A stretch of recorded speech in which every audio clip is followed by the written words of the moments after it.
Hello students, today we will do the exercises of chapter Boating with Friends. So come to the page number 54. Now look at these sentences. Give me the boat hook and hook it to the boat. So here the word hook is used both as a noun and as a verb. Some words can function as different parts of speech depending on the context.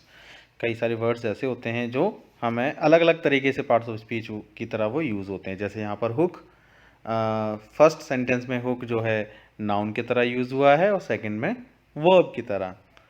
Now right the parts of speech of the highlighted words and use them in sentences of your own. देखिए यहाँ कुछ sentences हैं, यहाँ पर highlighted words दिए गए हैं आपको हर सेंटेंस में। आपको इन वर्ड्स की पार्ट्स ऑफ स्पीच बतानी है कि एज अ नाउन यूज हुए हैं या एज अ वर्ब।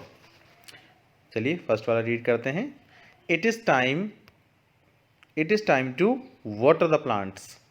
तो देखिए पौधों को पानी देना है ना, दिस इज वर्ब ना, वाटर। तो यहाँ फर्स्ट सेंटेंस में जो वाटर है वो एज अ वर्ब यूज हुआ है।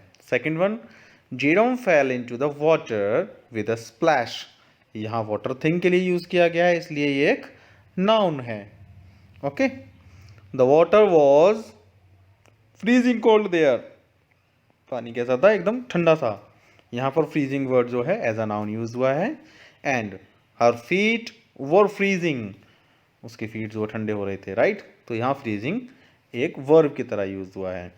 Next one, the clock in the cabin showed 6 in the morning। Clock यहाँ पर जो क्लॉक टंगी हुई है उसके लिए यूज किया गया, राइट।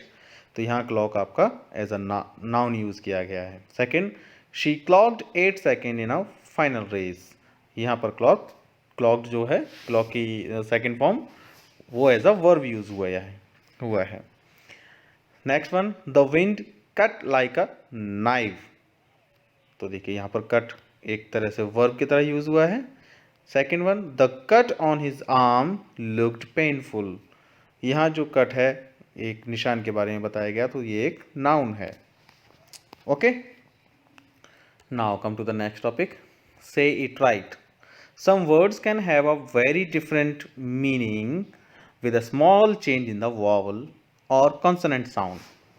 कई सारे वर्ड्स ऐसे होते हैं जिनकी मीनिंग्स डिफरेंट हो जाती है सिर्फ एक स्मॉल छोटा सा चेंज करके, उनके वॉवल में या उनका कॉन्सोनेंट को चेंज करके।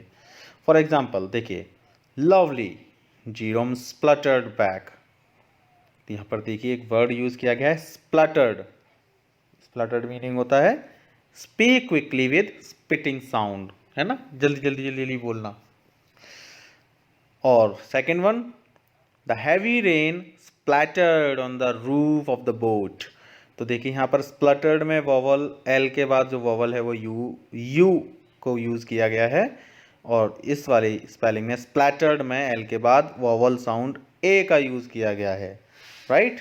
तो इसको हम प्रोनाउंस करेंगे spluttered, and second one is splattered. Splattered mean noisy sound of drops of a liquid falling on और हिटिंग समथिंग। किसी चीज़ पर गिरना या हिट करना, किस चीज़ का, किसी भी लिक्विड के ड्रॉप्स का, उनका जो नॉइजी साउंड होता है उसको बोलते हैं हम स्प्लैटर्ड।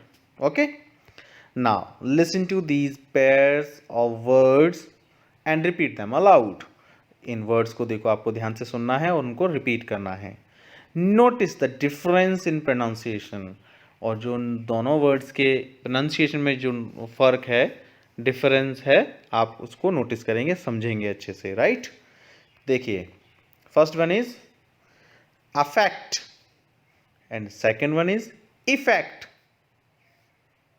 Adverse, averse, flaunt, flout, bazaar, bizarre, censure, censor, expensive, expensive.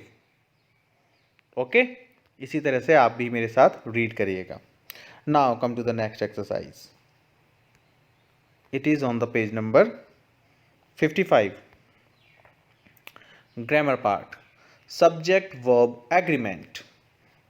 You have already learned the various rules of subject verb agreement. हमने आपको ग्रामर चैप्टर में भी पढ़ाया था कि सब्जेक्ट वर्ब एग्रीमेंट के क्या क्या रूल्स होते हैं। तो उसके अनुसार now answer these questions for a quick revision. अब आपको रिवीजन करने का टाइम है, देखते हैं आप कैसा कर पाते हैं। Now tick the correct sentences. इनमें जो सेंटेंसेस बिल्कुल करेक्ट लिखे हुए हैं, सही वर्ब जिनमें लगी है, उन्हें आपको टिक करना है। Rewrite the words that are wrong, और जो गलत हैं उन्हें आपको दोबारा से लिखना है। तो देखिए first one is please accepts our invitation. तो यहाँ देखिए एक्सेप्ट्स लिखा हुआ है, जबकि ये स्पेलिंग होनी चाहिए ACCEPT ओनली, एक्सेप्ट। एक्सेप्ट्स में एस यहाँ पर गलत लगा हुआ है, तो आपको इसे हटाकर दोबारा से लिखना है, right. Okay, next one, the chairs are very comfortable. Chairs ये सब्जेक्ट प्लूरल है, इसके साथ आर लगा हुआ है, बिल्कुल ठीक वर्ब लगी है। तो आपको क्या करना है, इसके बॉक्स में आपको ऐसे टिक कर देना है, राइट। तो बाकी के सेंटेंस आप इसी तरह से करेंगे। Okay, now come to the next page. This is page number 56, exercise B. There is one error in each line of this passage. तो देखिए यहाँ कुछ पैसेज आपको दिया है, इसके हर लाइन में एक एक एरर यानी एक एक गलती दी हुई है। Underline the error and right the correct word in the blank in beside the line. Her line में एक मिस्टेक है, आपको उस मिस्टेक को अंडरलाइन करना है, और उसके सामने वाले ये जो ब्लैंक दिया है उसमें जो सही वर्ड आना चाहिए वो आपको यहाँ लिखना है, राइट। तो देखिए हम रीड करते हैं। यस, फर्स्ट लाइन हम रीड करेंगे। इसमें लिखा है floods is a common natural disaster. Floods ये प्लूरल सब्जेक्ट है, और प्लूरल के साथ हम इज तो लगाते नहीं हैं, तो हमें क्या करना है, इसको अंडरलाइन कर देना है, क्योंकि ये यहाँ पर गलत लिखा हुआ है। इसकी जगह हमें लिखना है आर, तो हम इसके सामने ब्लैंक में लिख देंगे ARE। सही सेंटेंस होगा आपका floods are a common natural disaster. Okay, now next one, scientists has often tried to predict floods. अब देखिए साइंटिस्ट्स ये भी एक प्लूरल नाउन है ना, सब्जेक्ट प्लूरल है, तो इसके लिए वर्ब हमें प्लूरल ही लगानी पड़ेगी। हैज़ गलत है, तो हम हैज़ को अंडरलाइन करेंगे। प्लूरल के लिए हम क्या लगाते हैं, हैव। हम इसके सामने लिख देंगे HAVE, have. Okay, I hope आपको समझ में आया होगा। तो आप आगे के सेंटेंसेस भी इसी तरह से कीजिएगा। ओके, हम लोग मिलते हैं नेक्स्ट क्लास में। Till then bye bye.